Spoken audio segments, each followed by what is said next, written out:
Woo! You guys see where we at. It's the Lovely Important Nonsense Podcast. You see I can do it on this side now because we are growing, baby. We actually making it look better.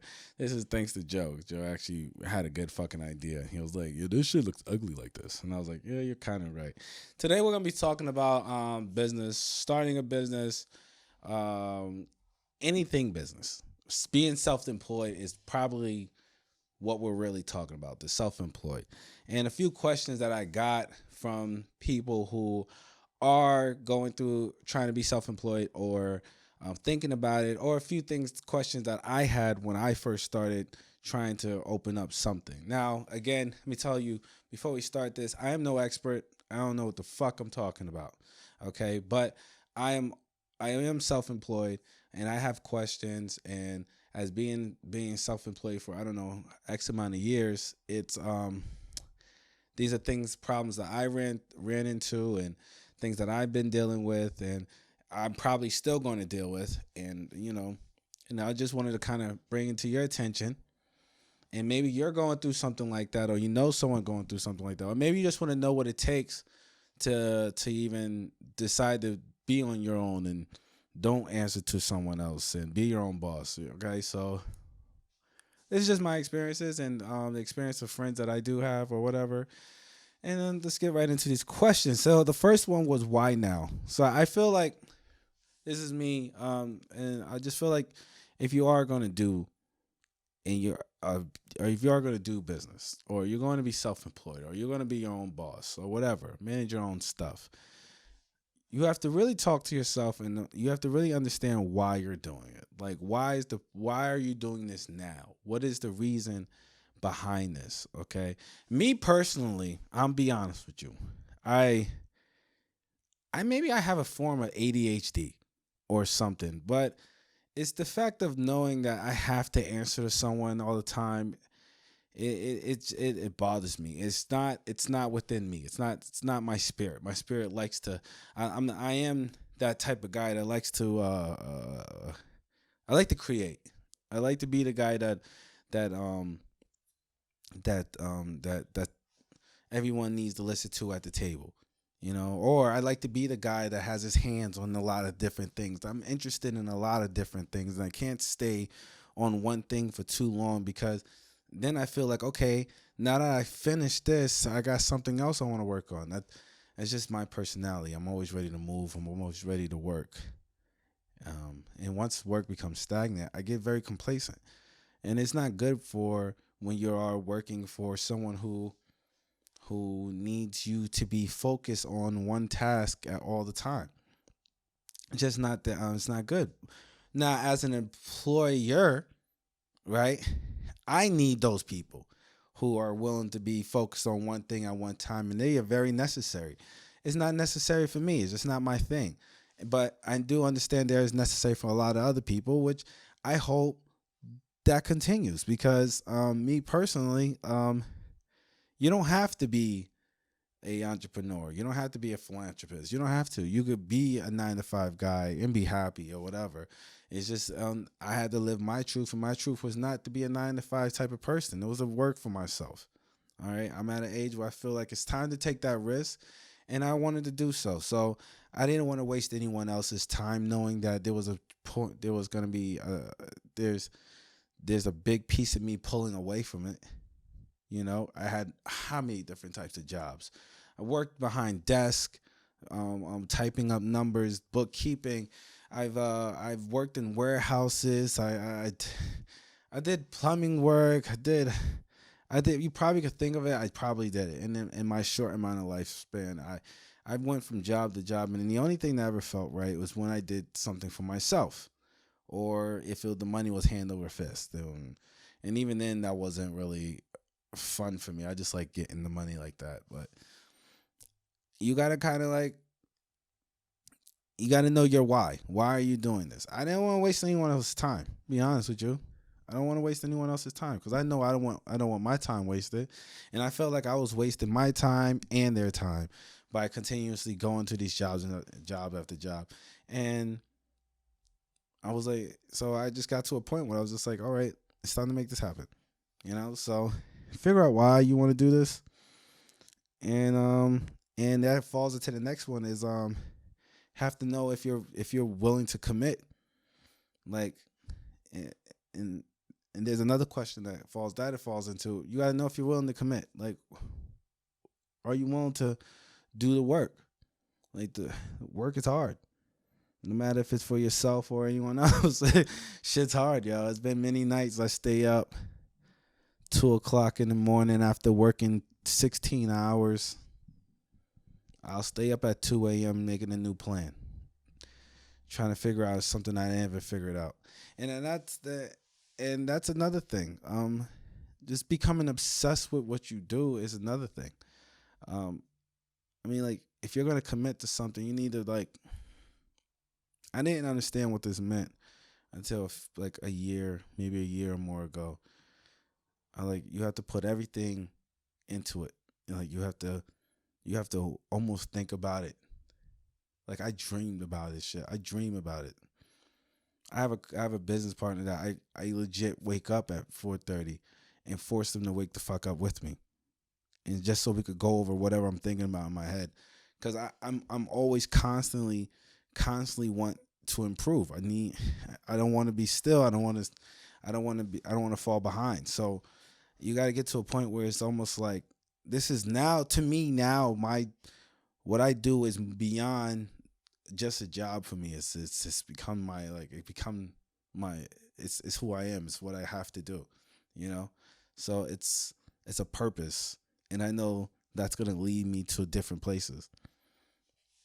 To me, I know that what I do is going to take me other places. So I don't ever have to worry about being like stagnant or bored, because I know if I keep working hard as shit, other doors are going to keep open. And if you haven't been following fucking Lynn by now, and you haven't realized doors have been opening for Matt since I told you guys to stop playing with me in 2000 and what? 19, I said, what, today is 20, right? I said 2019, I said, y'all gonna stop playing with me, yo. I'm gonna get serious. And then I was like, okay, I started promoting, and then it went crazy from there. It's been nonstop. It's one of the reasons why I was able to work during the COVID, when everybody else was like screaming and sweating, you know? And that's another thing about being self-employed, is that you are able to you pick when you're done. That's what I like. I say when I'm done. No one could tell me that I'm not doing good enough. No one could say that my efforts aren't good enough. No one could tell me that something's not working, because the proof is what I provide. The worst thing to do for me, and the one thing I always find what happens to me when I was working with an employer, I'll put my best foot forward. I'll work to the point that exhaustion. I'll put everybody on top, make sure everybody wins. I'll make the company money. We'll be doing X amount of time. I'll get 1,000 promises, but when it's time to deliver, excuses. I can't this. Oh, the company this, or something that it's like, well, if it was me, if I controlled it, who could tell me what's going on? I have to just listen to them. I have to eat that. When someone tell me, if I'm putting my best foot forward and I'm trying to give you guys everything I got, and the only thing I get back in return is maybes or uncertainties, or sometimes worse, you know, whose fault is that? Is it my fault for continuously giving you guys that energy, or continuously trying to show that I'm worth something? Is it your fault for not recognizing it, or is it both of our faults? I mean, at the end of the day, it's nobody's fault, really. But I wanted to be in a position where I don't have to be told no, because I know if it's no. Like, no one can tell me no. Like, the boss can't tell me no if I am the boss. You know? So that's just one of my things. If you're gonna commit. You know, it has to be something that you're willing to do, and that goes into one of the other questions I was saying earlier.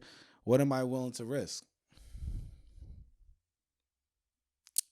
Um, on a in an emotional note, you have to be willing to risk it all when it comes down to running your own thing. You have to be willing to eat dirt, just eat dirt and be okay with no's and be okay with the taste of dirt. Like, you know, you gotta be okay with it, man. You gotta understand people are gonna shit on you. People are gonna stab you in the back. Some people are gonna. Maybe you have a good experience. Hey, you might have a good experience. You might get all the way to the top. Somebody probably blessed you with a couple grand. Get all the way to the top.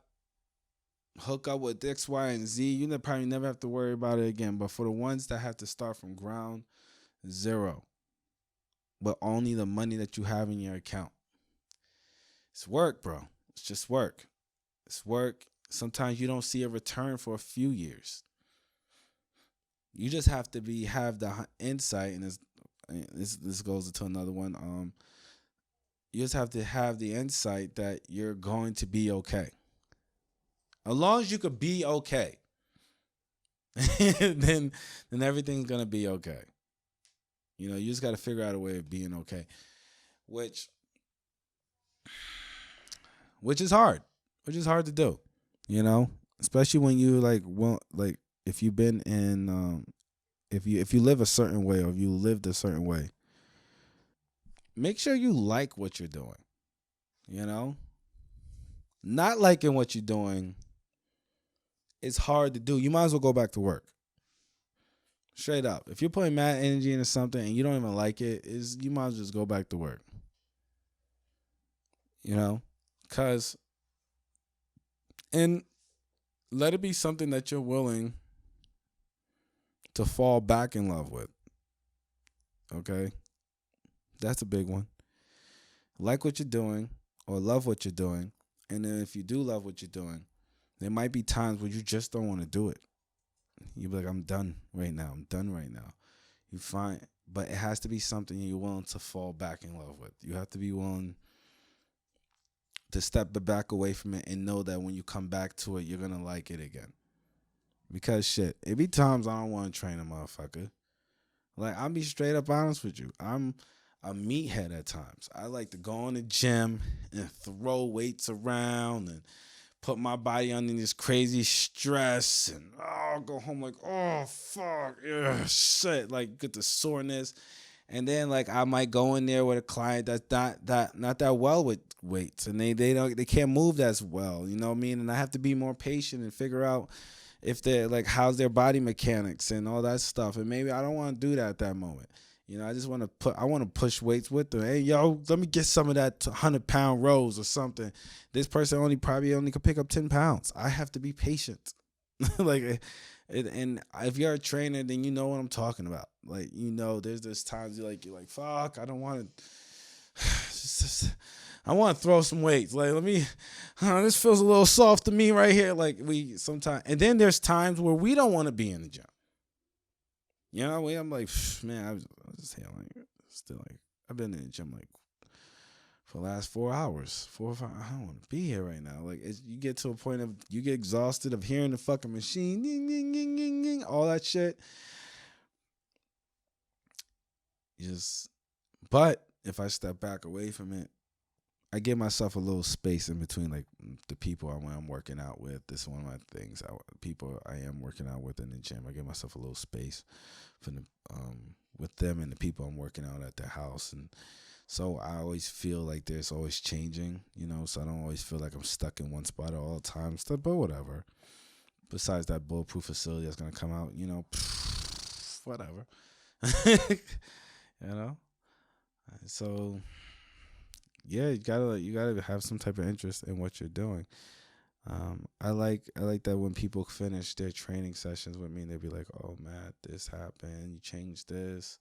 This was amazing. I can't believe my life changed like this." I like all that. I like feeling like I help people. And that sounds weird for me because, I'm not a huge people's person, but I like knowing that I had some type of impact, a good impact on your life, not a bad impact. I like to know that I had some type of good impact because I feel like when you do something really well, people may not talk about it.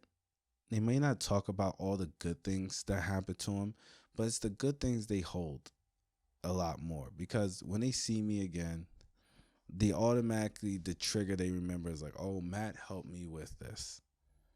Oh, Matt's a good guy because of this, because of a service that I was able to provide.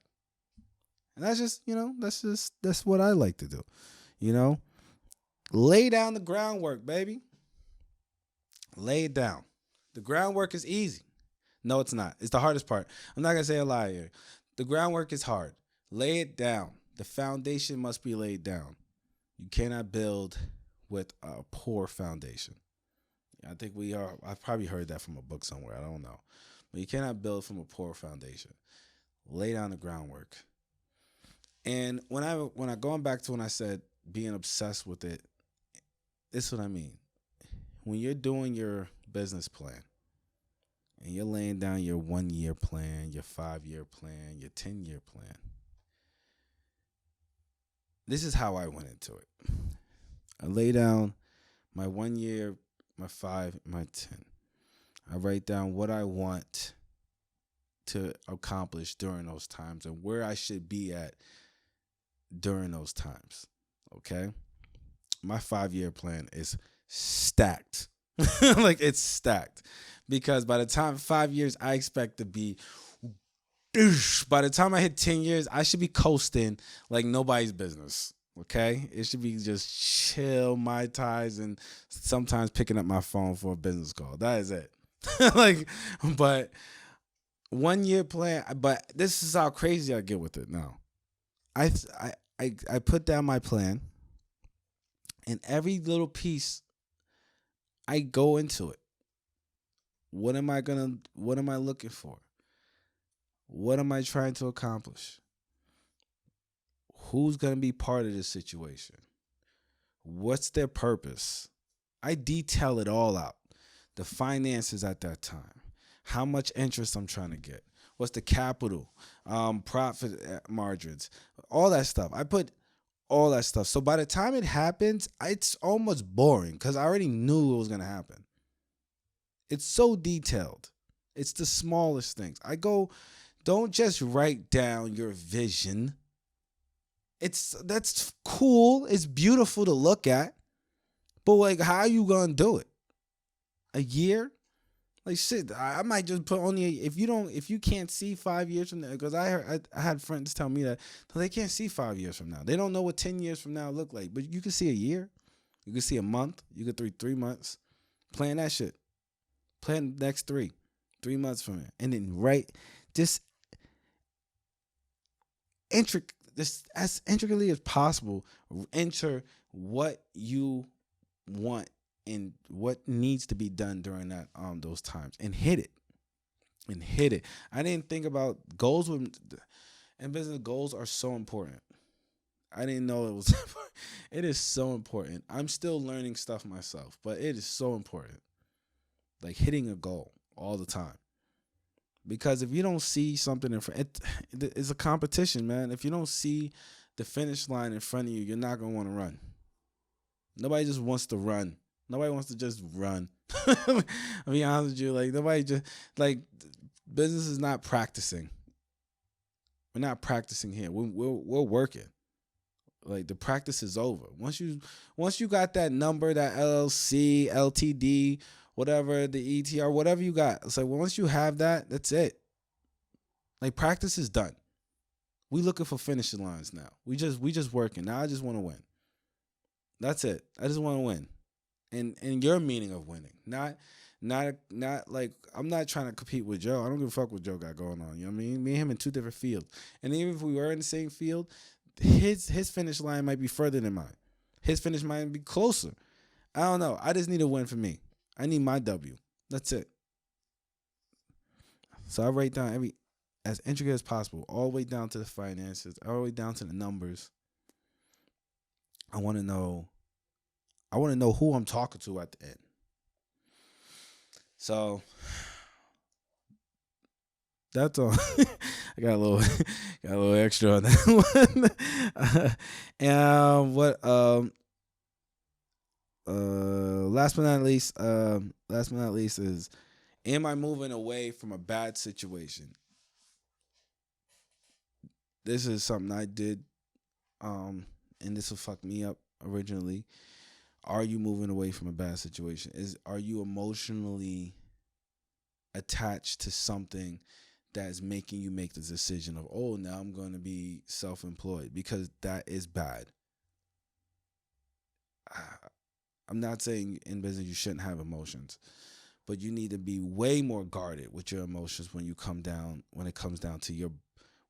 to this type of work. Way more guarded, because people are going to try to try you. People are going to try to. You're going to face situation where it's going to need your attention, and in a different type of way. Chaotic situations happen all the time. You don't know. If you're talking about a restaurant, just trust and believe you might not make money for the first 2 years, yo. 2-3 years. And most restaurants shut down within the first 6 months, 6-8 months. You know, you can't go in there being emotional about what things going on. Like, you can't go in there with an emotional attitude. You gotta shut that shit the fuck off. You gotta know how to do it. Are you doing this for the right reasons? If you're just doing this because, I don't know, you want to get back at your boss, you know, maybe you're one of the few people who make it. I mean, like, there's a very small subset of people who make it because of pure vengeance, but how long does that last? Like, how long does that, and you'll always have to be looking for someone to be proven wrong, trying to prove wrong. Except if you're me, I try to prove everybody wrong. I just pretty much think everybody against me, and I just be like, you know what? In some way, you want me to lose. But, like, you know, you just gotta, like, know that you're not doing this from an emotional point, you know, because when you're sitting in a room full of sharks, they don't give a fuck what you've been going through. They don't care what your life was. They don't care who you know. They don't give a fuck if you was beat up when you was younger. They don't give a fuck if they don't care none of that. What's that? They don't care. What's the objective here? You know? So you got to take your emotions out of it. And also by taking your emotions out of it, you'll be able to employ people better and whatever. You know, you're worried about your bottom dollar. You're not worried about other people's bullshit. You know? And, you know, if you want to take the emotional route, make sure it's someone you're vibing with, like, pretty well. But at the same time, you got to know when to turn back into the fucking hammer. You know? Because the hammer still got to hit the nail. Damn, son. I feel like I was Gandhi there. Like, you know? Oh, well. You know what? I went a little bit long on that one. So, but, guys, we're going to be doing this. We're going to be having the business series. We're going to have different types of people come on talking about their experiences with their business and how they were successful, or how they're still growing, or what they're doing at the moment. Let them promote themselves. And if you have a business, make sure you drop it in the DM. Maybe I'll flash you a promo or something like that, you know.